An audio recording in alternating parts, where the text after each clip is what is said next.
This is the Electric Theater. And this is Helen Hayes.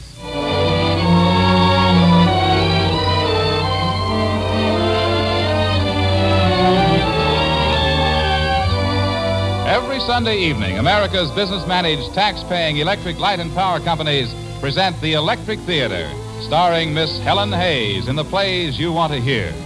Here is Miss Hayes, home from England, to tell you about tonight's play. Good evening. It seems wonderful to be home again, and I'm thrilled to be starting in on my duties as the Electric Theater's leading lady by playing Victoria in Lawrence Houseman's great play, Victoria Regina.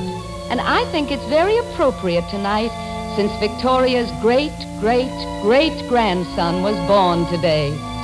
I'm happy to welcome Mr. Tonio Selwood, who will play Prince Albert. You can't see it. It weighs nothing. It's made, delivered, and used all in the same instant. What is it? Why, it's your electric service, of course. It's the biggest bargain in your family budget, too. Your electric service is low in price, high in value. That's because your business-managed electric light and power companies manage so efficiently, because their thousands of employees work so skillfully, and because you and your neighbors use electric service so widely. Yes, even though costs of supplying it to you are rising steadily, electric service is still the biggest bargain in your family budget.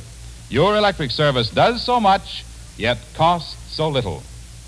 And now our play, Victoria Regina, starring Helen Hayes as Queen Victoria, with Tonio Selwood as Prince Albert.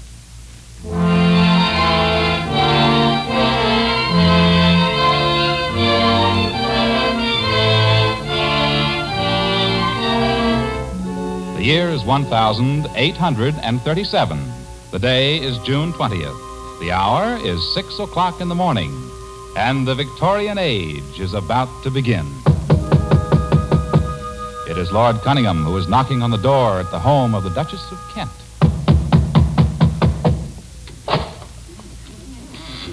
Well, what is it? Oh, my Lord Cunningham. I didn't see who it was, my lord. I have come to see the Princess Victoria. Yes, my lord. But Her Royal Highness isn't up yet, my lord. Up? Of course she's not up at this hour. Send Her Royal Highness maid to call her. Yes, my lord. Hurry, man, hurry. Yes, my lord. But I'll have to call the maid first. Well, call her. Yes, my lord. But the maid sleeps where I'm not supposed to go. Isn't there a bell? Yes, my lord. In Her Royal Highness the Duchess' room, there is a bell. Well, go and ask that it may be rung. I daren't go to Her Royal Highness the Duchess' room, my lord. Not now. Her Royal Highness the Princess is there, too. Well, go and do the best you can, but say Her Royal Highness must come at once. Yes, my lord. Good Lord, sleeps with the old cat, does she? Well, so this is how history gets written.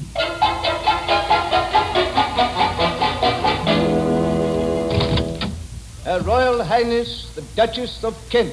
My Lord Cunningham, you have news for us. For Her Royal Highness the Princess, I have news, madam. The king, then? Is dead. Then my daughter is now. Queen. It has come then at last. And I am the Queen Mother. No, madam, Your Royal Highness is not the Queen Mother. Not? Your Royal Highness is the Queen's Mother. That is the distinction. Only had Your Royal Highness been Queen in the first place, would that other title now follow? Then if it's not mine by your laws, she shall give it to me. That, madam, I fear will be impossible. I will go myself and speak to her at once. That shall settle it. She will give me whatever I wish. Her Royal Highness the Princess Victoria. The Queen, you mean? Oh, Vicky. Mama, what is the matter? Your Majesty, it is my painful duty to announce to Your Majesty the King has died. Then I am... You are Queen, Your Majesty. My child, you are Queen at last. But really Queen now, before I've been crowned? Yes, Your Majesty. Yes, now at once. The King is dead. You are the Queen. Then my reign has already begun. I can do as I like? Yes, as you like. Do not mind what anyone says. If you want to do it, do it. Oh, Then, Mamma, there is something that I would like. Ah, yes, say it. It shall be done. I wish in future to have a bed and a room of my own.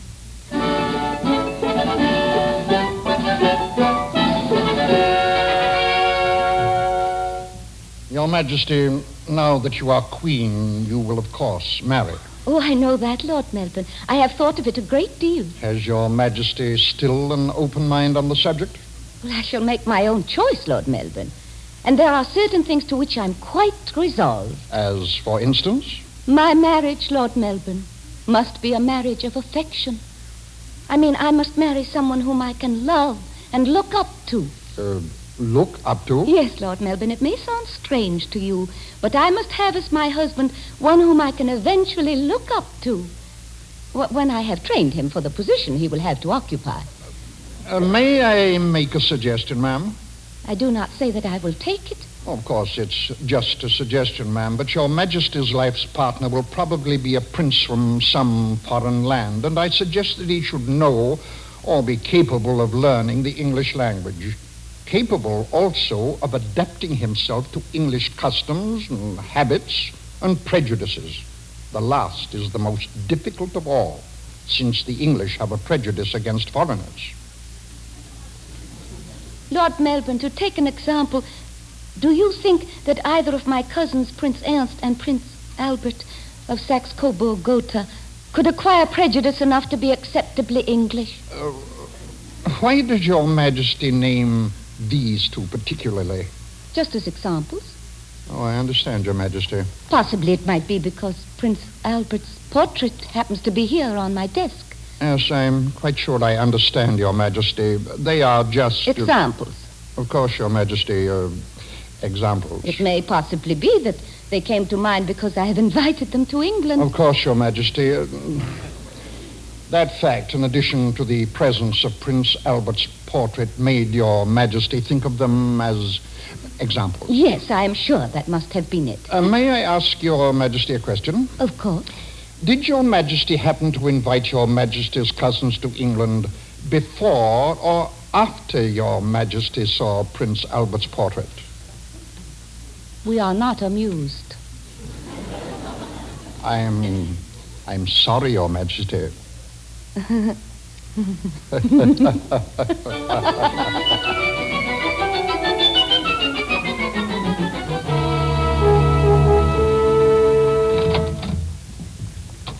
Well, Albert?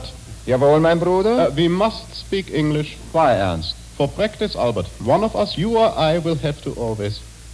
I suppose. Well, which of us do you suppose it is going to be? The decision will not be ours. It is time that I speak, Albert. It must be me. Did not Papa tell you? No. What? Papa wishes it shall be me. Then why did he make me come? Oh, Victoria has to choose. She has to choose, but she has to choose me. Papa did not tell me so. You must obey him anyhow. Had he wished for my obedience, he should have told me, not you. If she asks me, I shall accept. She must not ask you, and you must not accept. Well, what are you two looking so serious about? The rain, cousin. Oh, I hope the rain does not prevent you from enjoying your stay, cousin. Oh, of course not. I find it most delightful. And you too, Albert. You are very kind, dear cousin. How could I help enjoying myself while I am with you? Albert, that is the first pretty speech you have ever made me. I'm sorry, cousin. Oh, but I like it. That it should be only the first, I mean.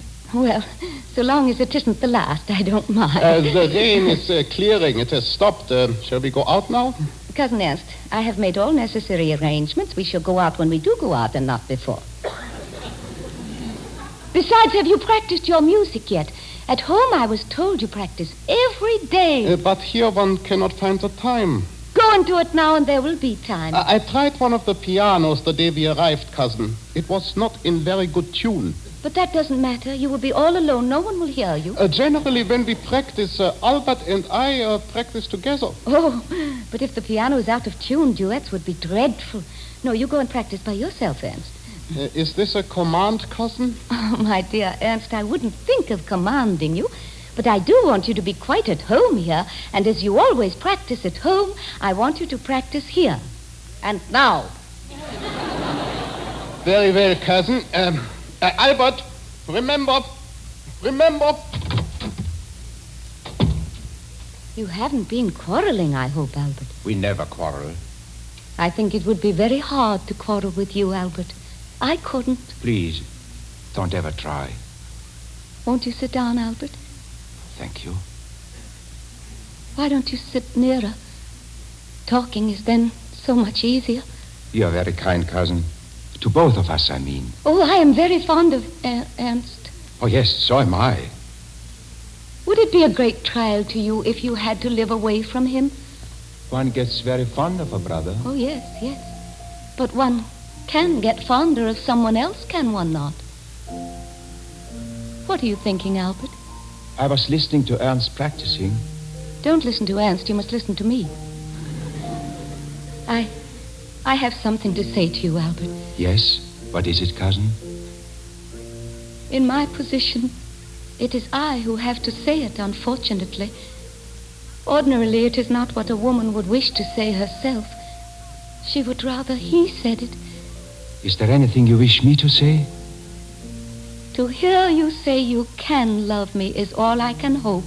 Yet, if you can say that you already do love me, that would be almost like heaven. I do love you, cousin. Enough to marry me? More than enough to marry you. For people in our position often marry without any love at all. I couldn't do that, Albert. Nor could I, Victoria. Victoria? Yes, Albert. Father hoped it would be Ernst. How silly of him. Why? But how could it possibly be Ernst after I'd seen you? My very dear cousin. My sweet wife that is to be. Aren't you going to kiss me? May I? Again, please. Again. I have finished my practicing. Are you ready to come riding now, cousin? Oh, yes, we are quite ready now. Everything has been arranged. Tell him, Albert. Ernst, you told me to remember. I forgot.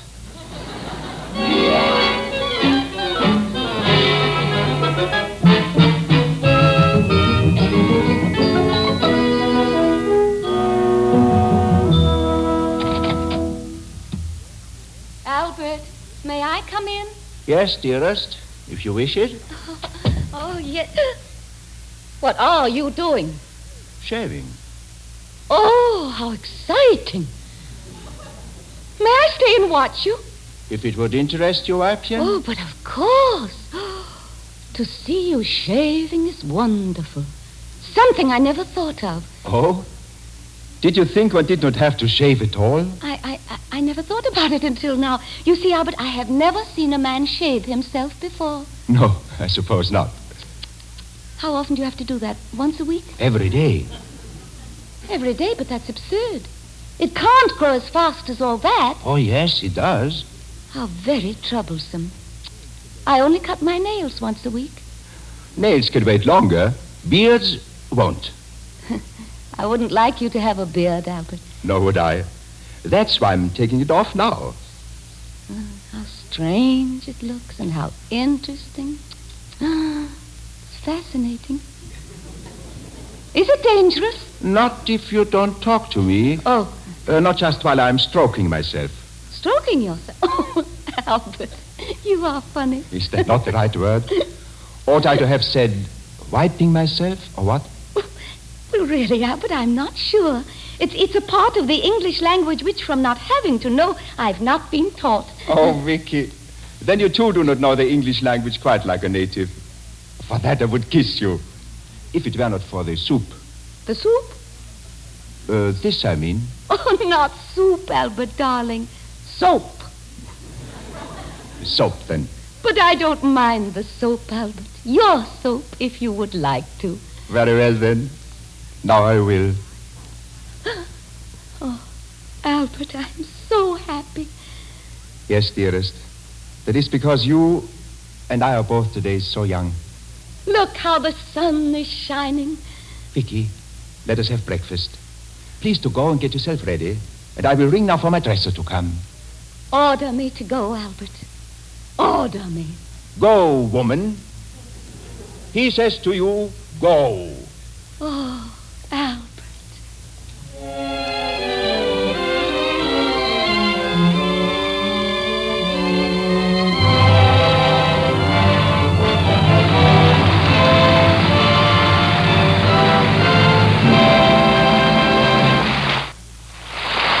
are listening to Helen Hayes and Victoria Regina on the Electric Theater, brought to you by America's business-managed, tax-paying electric light and power companies. Tonight, you switched on the light in your living room, and hundreds of people helped you do it.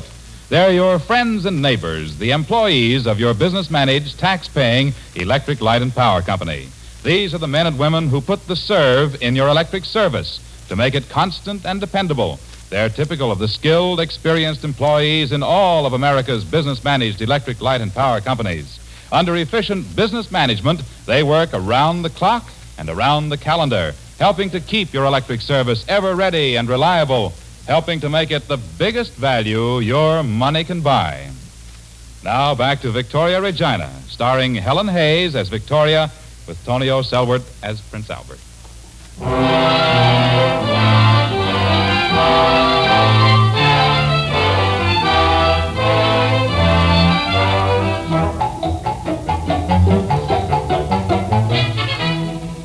Her Majesty wishes to know whether the prince returned to the palace last night. He did not.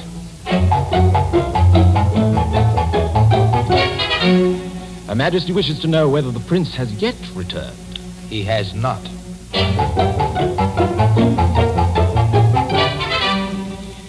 Has the prince not returned yet? He has not.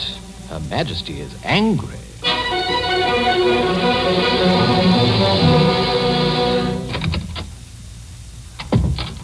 Good morning, Vicky. Albert, where have you been?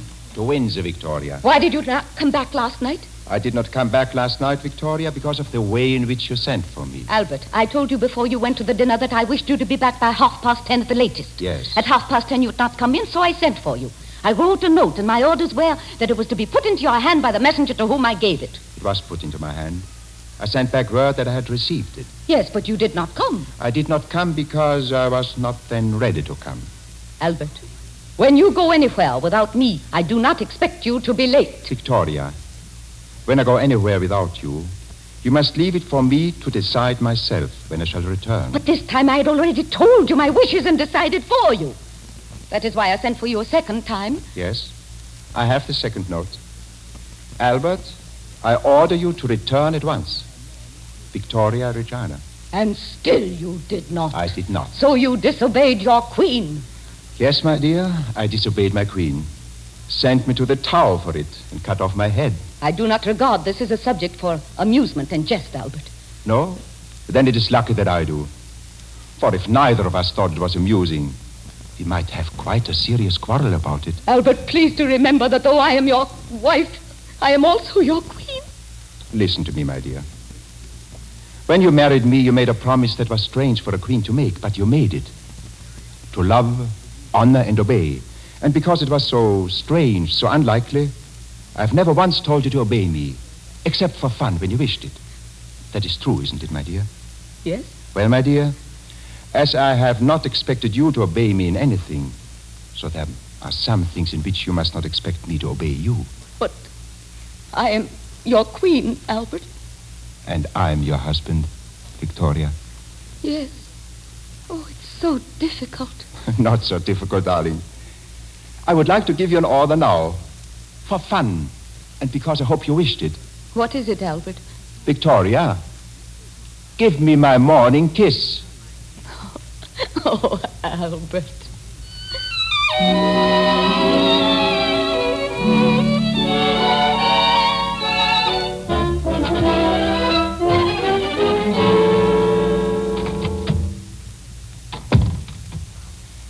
You wanted me, Vicky? Oh, Albert, why did you wait to change? I have been needing you so. My uniform was wet through, my dear, and I was very cold. You are cold still, dearest. Your hand is like ice. Oh, why did you go in such weather when I begged you not to? I had to, my dear. I had to review the parade. Now, what is the matter? It is about that trouble with America for having taken the Confederate envoys off our ship. This is the dispatch that Lord Russell is sending to our ambassador in Washington about it. Let me see it. Liberation of the 4 gentlemen. Apology for the insult. Ultimatum. This means war. Yes, I was afraid so. How foolish of the Americans not to give in. They must know they're in the wrong, and everything that Lord Russell says is true, is it not? Yes, it's true, quite. But it won't do. But, Albert, as we are in the right, what else can we do? Change a few words. Say it, but say it differently. Often it is just the way a thing is said that decides whether it shall be peace or war. Oh. It is the same when two people quarrel. You and I, Weibchen, might often have quarreled had we said the same thing that we did say differently. Victoria, we must not have war with America. But we could beat America now, Albert. Yes, this time we should win, but another time would come and we should not win. That is what these patriots never think about. They uphold the honor of their country. And when they say honor, they mean pride. Honor means that you are too proud to do wrong, but pride means that you will not own that you have done wrong at all. That's the difference. Then that applies to America now. Yes, here is America. She has done wrong and she knows it. We should not demand that she apologize for an insult. We should invite her to reconsider a mistake. Something done by her agents without her instructions. She will think and behave reasonably. But say, I order you, and she will not. But, Albert, are we to make it as easy for them as all that? Yes. We are to order this now. Take a pen at once and write. Say that this dispatch is not to go until Lord Russell has heard from you. Yes, Albert, yes. I beg your pardon, Victoria. I have been ordering you about. I had quite forgotten for the moment that you are my queen. Albert, surely by now you know that you are my king in everything but title. Dearest, when you are saving our country from war, your queen is just your wife. Darling, thank you. What should I do, my husband? Write the note, Vicky. Tell the messenger to take it to Lord Russell. Then leave me alone, darling, while I compose a new set of instructions for our ambassador. Yes, Albert.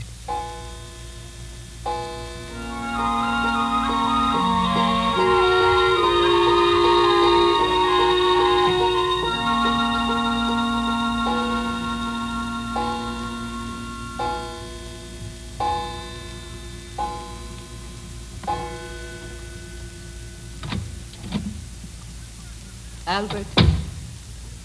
I have finished it, Victoria. I have... Albert, what is the matter? Are you ill? I have done. If you approve, send it. What? Oh, yes. Oh, yes, I do approve. Every word. Then send it at once. Albert, you are ill. There will be no war, Victoria. There will be... Albert, what is the matter? Take me to bed. Take me to bed, Weibchen. Ich bin so schwach. Ich habe kaum die Feder halten können. Oh! Albert!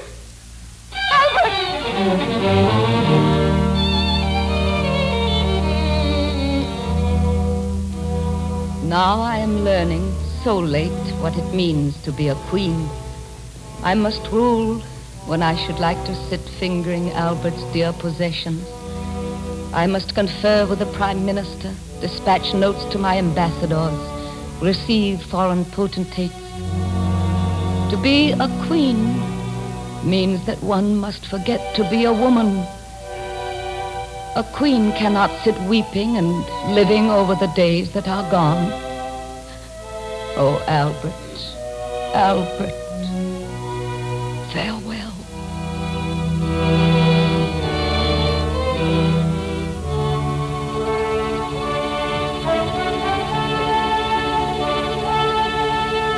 The Diamond Jubilee of Her Majesty Queen Victoria.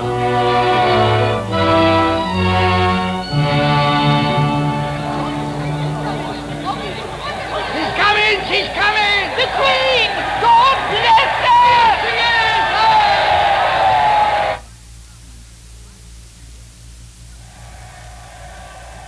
Well, so that's over. How beautifully everything went. Yes, excellently. What crowds. What cheering. Her Majesty enjoyed it, I think. Yes, and how remarkable her enjoyment was, considering her age. She must be very tired. She must be. She's probably asleep by now. Her Majesty, the Queen. Your Majesty, you must be tired. Oh, yes. But, oh, so happy. And so glad that I had the strength for it. Your Majesty had better save her strength. Won't you go and rest now, Your Majesty? No, not yet.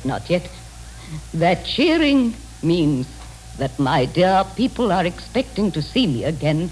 I must try not to disappoint them. Do you think you have the strength, Your Majesty? Oh, yes. But you shall have to wheel me, you know. I can't get up.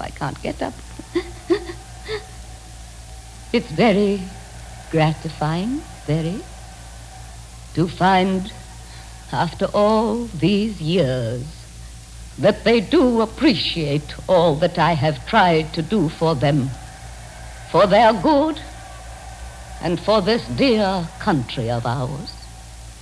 We have been so near together today, they and I, all my dear people of England and Scotland and Wales and Ireland, and the dear colonies in India.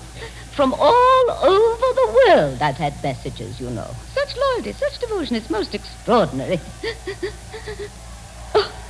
As the procession was coming back, it was just at Hyde Park Corner. There was a great crowd there, you know, and a lot of rough men. Oh, of course, it should never have happened, but it didn't matter, really.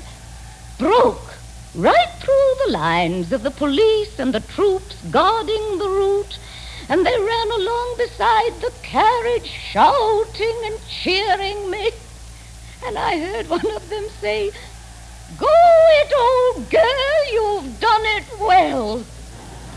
Of course, they were very unsuitable, the words, but very gratifying. And oh, I hope it's true. I hope it's true. Well, I must go to them now, have the windows opened. How they are cheering. Oh, Albert, if only you could have been here.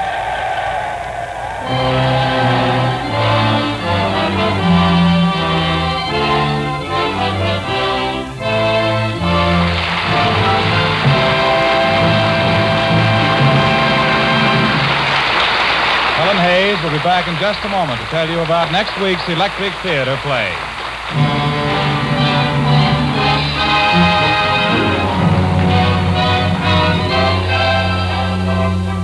Your hosts for the Electric Theater at this time each Sunday evening are America's business-managed, tax-paying electric light and power companies. Each of these is a separate company serving its own community, and each is working for the advancement of the area it serves. They join to bring you the world's finest plays and these friendly talks to show you how, through sound business management, these companies keep your electric service constant and dependable, the biggest bargain in your family budget. And now back to the Electric Theater.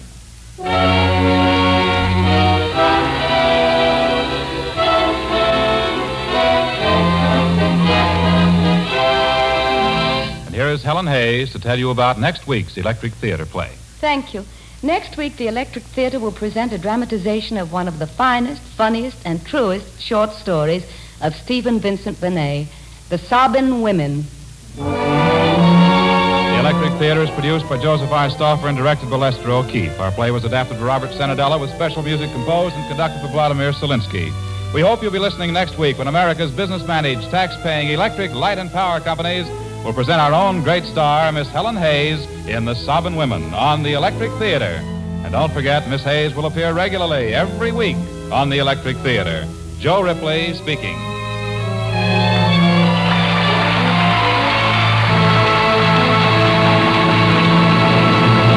This is CBS, where 99 million people gather every week, the Columbia Broadcasting System.